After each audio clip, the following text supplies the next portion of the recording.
In this video, we're going to be using motor oil to treat the floor on my utility trailer here. You can see how dry and sort of cracked and almost half dry rotted it looks. I treated it about a year ago, or well, excuse me, about 2 years ago, summertime 2 years ago with motor oil. Put 2 coats on it and it really helped it, but it needs it again. For you guys that are afraid of using motor oil, you're afraid it's going to be slick, you know, if you're afraid, you know, it's going to rain and cause the deck to be real slick. That is not the case. I used to be afraid of that, and that's why for years I didn't use motor oil. I'd always heard it worked real good for trailer decks, but I was always too scared that it would make it slippery and wet, and that's not the case. So don't be afraid of that. So if you got old motor oil, you're changing oil, you know, and dumping everything in a bucket there in the shop, you know, maybe you got, like I do, I got a blue barrel over in the corner. All the motor oil that I change, transmission fluid, brake fluid, anything liquid that ain't water, you know, I don't ever put, you know, nothing out of the radiator goes in that barrel. I don't even put gasoline in there anymore. It just, you know, the gasoline kind of evaporates and makes the shop stink real bad. So only oil products I'll dump in that blue barrel, and we're gonna use that contents of that barrel. No special recipe. No, I've heard guys mix it half and half with diesel fuel. I think that's pointless. It works great right out of the barrel. So I'm going to take you up to the shop. I'm going to show you what we're going to need. We're going to come back out here and we're going to get this taken care of. All right, so here's what we're going to need to do it. In this bucket, first of all, you're going to need a bucket to carry the oil out to the trailer. So this is an old bucket that I keep just for oily stuff. Now you'll see down in here is a little utility pump. It's not meant for this. This is a water pump. This was a pump that I got at a yard sale, and I use it just to transfer oil. So I keep it in this bucket. You can see oil sloshing around down there at the bottom. I got a little piece of a garden hose, just an old junk garden hose. I only use it for this. So if you don't have a pump, you need old oil. You can get in there and dipper it out. Get you a little jug and dipper out, whatever. Just get some oil in a bucket. And you're going to need a mop. So this is just a regular old mop. And I'm using an old head on an old mop handle here. So I'm going to go ahead and drop that pump in there. Pump some oil into that bucket. I'll meet you back there at the trailer. Alright, so we're back out at the trailer. Got my old mop here. Got the bucket about half full of oil. I'm just dip it in there. This ain't going to be pretty. This ain't got to be pretty. It's just got to work. And it will. It'll work just fine. Just sort of slop it on there.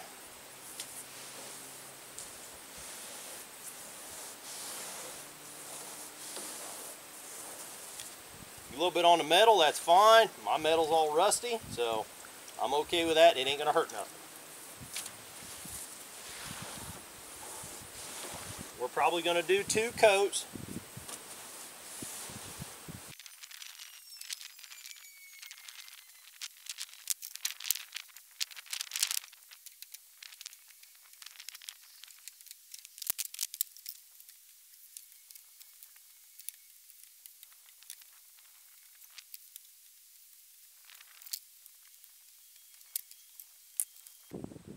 Alright, well that's the first coat down, and I'm sure you guys could see sort of how I was just painting it on there. You're not really scrubbing it, you're just painting it on like a big paintbrush.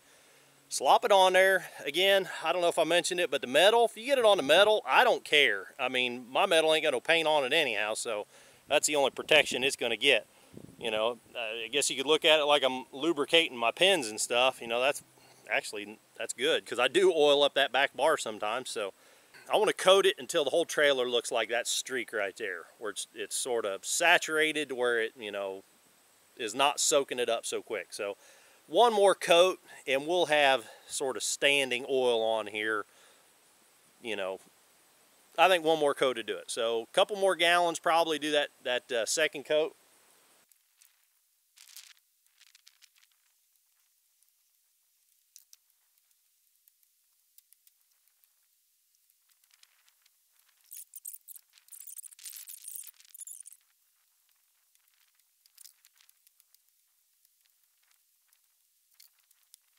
So I just went up, got another bucket of oil, filled it up about the same amount again, probably about 3 gallons in there.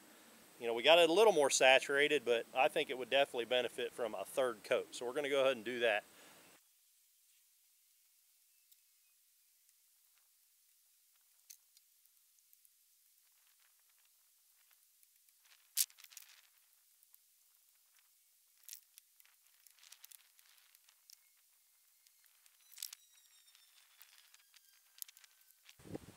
Alright, so I just got done with a third coat just a minute or so ago. Put the mop down, took my gloves off, and you can see how much it's absorbing in.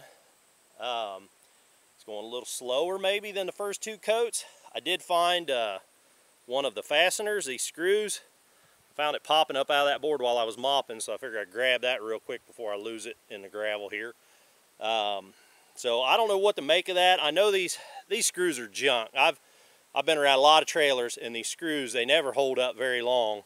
But normally they outlast the wooden deck. So in this case, I am losing a lot of my screws.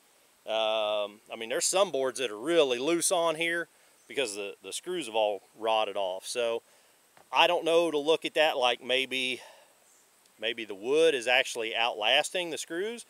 You know, I'm getting a pretty good amount of life out of the wood. So anyhow, I wanted to show you guys underneath. So we put 3 coats on this thing.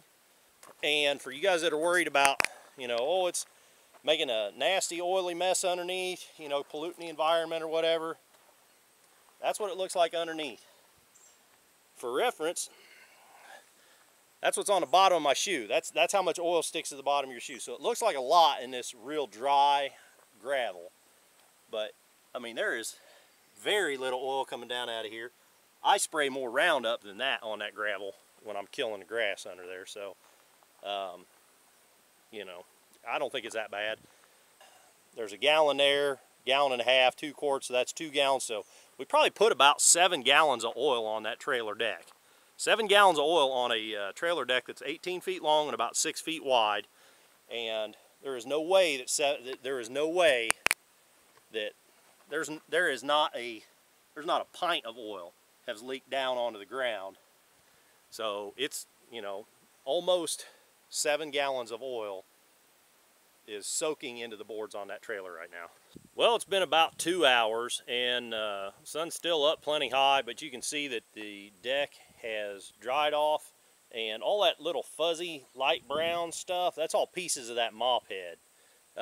Again, it was, you know, a really old mop head, and the boards being as rough as they are, it's hard on a mop head. So all that crap will just sort of, you know, it'll blow off. But the deck looks really good. I'm really happy about the coverage that we got. And next time that this will need done. So how do you know if your deck needs to be done? Well, if you take water, a cup of water, or put the hose on it or whatever, if water beads on your boards, then you're fine. But if water does not bead, and you can see it sort of soak in, it's time to recoat your deck. I hope I helped you with this one, guys. If you're looking to seal the deck on your trailer, maybe I gave you some ideas of what to try or what not to try. If you like this video, click the thumbs up button. If you want to see more videos of me working on all kinds of stuff, click subscribe. Till next time, keep on tinkering.